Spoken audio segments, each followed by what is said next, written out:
Setelah mana seluruh makhluk ini mati, tuan-tuan, Allah SWT firman juga dalam surah Az-Zumar, wa ma qadarullaha haqqa qadri.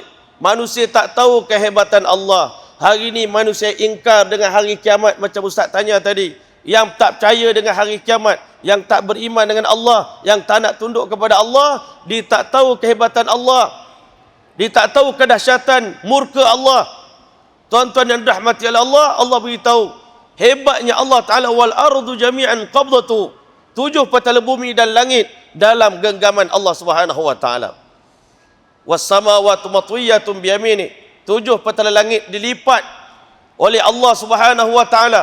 Yauma natwis sama akatayyi sijil lil kutub, hari di mana kami gulung langit sebagaimana manusia menggulung lipatan buku dalam dunia ini. Masya Allah. Di saat itulah Allah Ta'ala goncang dunia ini. Allah tanya kepada kita semua, limanil mulkul yaum, siapakah raja yang paling berkuasa pada hari ini? Kerajaan mana yang berkuasa pada hari ini? Sebelum kiamat banyak kerajaan yang berkuasa, masing-masing rasa dia paling hebat. Tetapi pada hari itu hanya satu kerajaan, Allah Ta'ala, Malik Yaumiddin, raja yang menguasai hari kiamat hanyalah Allah Subhanahu wa Ta'ala. Hari ini tak dibenarkan sesiapa pun bercakap melainkan dengan izin aku. Hadirin yang dirahmati oleh Allah SWT sekalian, setelah mana Allah goncang, Allah tanya siapa yang raja yang berkuasa. Kerana yang nak menjawab semuanya dah mati. Ada pendapat yang dhaif mengatakan yang jawab adalah bidadari-bidadari dalam syurga. Mereka dikecualikan oleh Allah Subhanahu wa Ta'ala. Mereka jawab lillahil wahidil qahar, kerajaan yang berkuasa adalah milik Allah Ta'ala. Tetapi pendapat yang paling sahih mengatakan Allah sendiri yang jawab, kerajaan yang berkuasa pada hari ini adalah kerajaan Allah yang Maha Esa, yang Maha Pemaksa.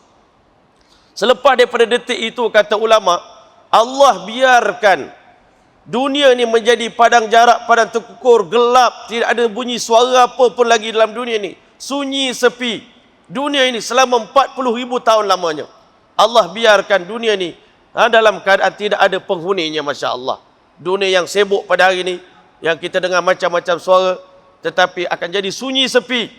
Allah biarkan jasad-jasad manusia tadi hancur reput. Macam kisah, Masya Allah, Nabi Uzair AS yang Tuan Guru kita ceritakan sebentar tadi.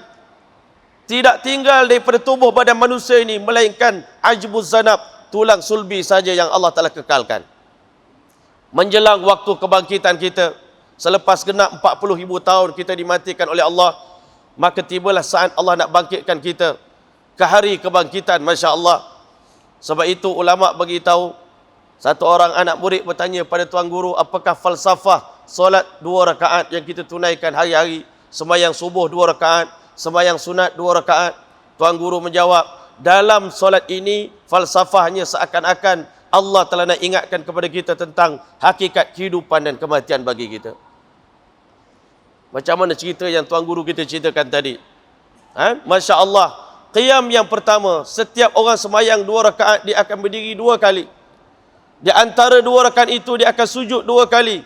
Di celah antara 2 sujud, kita akan duduk antara 2 sujud 1 kali. Qiyam yang pertama, berdirinya kita di hadapan Allah di alam ruh. Nanti qiyam yang kedua adalah berdiri di padang mahsyar. Di celah-celahnya waktu sujud yang pertama, selepas kita berhimpun di alam ruh sana, Allah hilangkan kita daripada kewujudan, menanti detik kelahiran kita ke alam dunia. Dan lahirnya kita ke dunia, kata ulama, sesingkat duduk antara 2 sujud. Dan kembali kita, sujud yang kedua itu adalah detik kematian kita dan selepas berlakunya hari kiamat.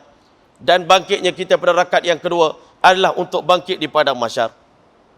Hadirin hadirat yang dirahmati oleh Allah, sebelum Allah Ta'ala bangunkan kita, hari ini Allah dah tunjuk depan mata kita hujan yang turun hari-hari di depan mata kita.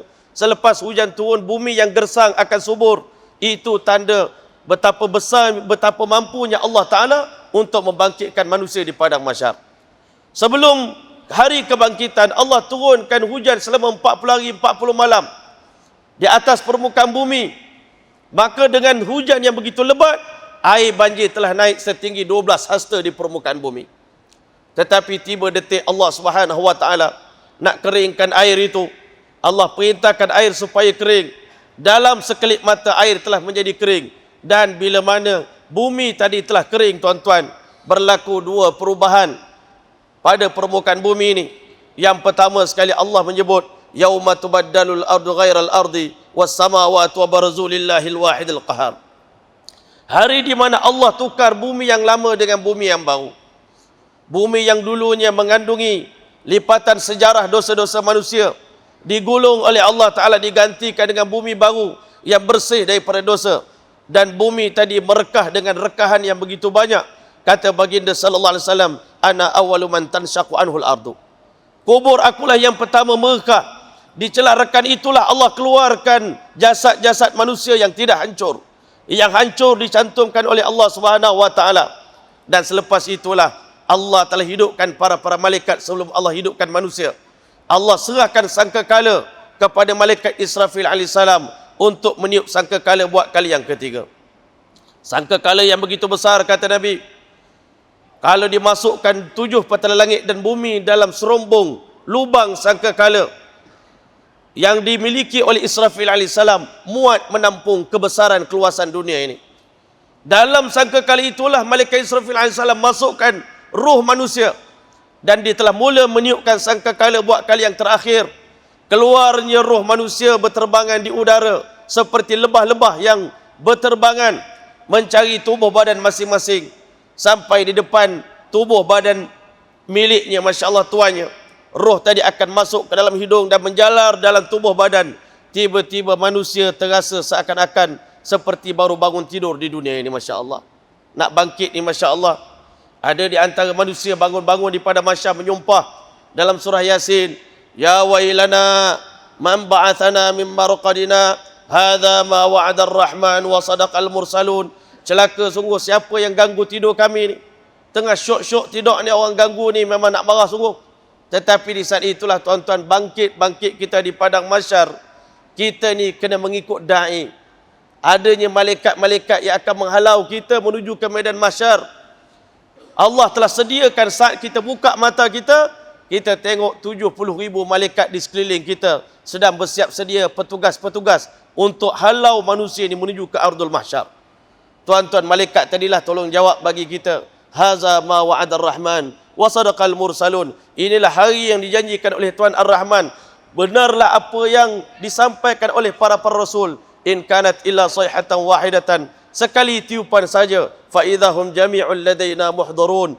Tiba-tiba semuanya hadir, keluar daripada muka bumi ini, kal ajdasi, seperti keluarnya belalang-belalang daripada sarang masing-masing, kal katu keluar daripada sarang masing-masing.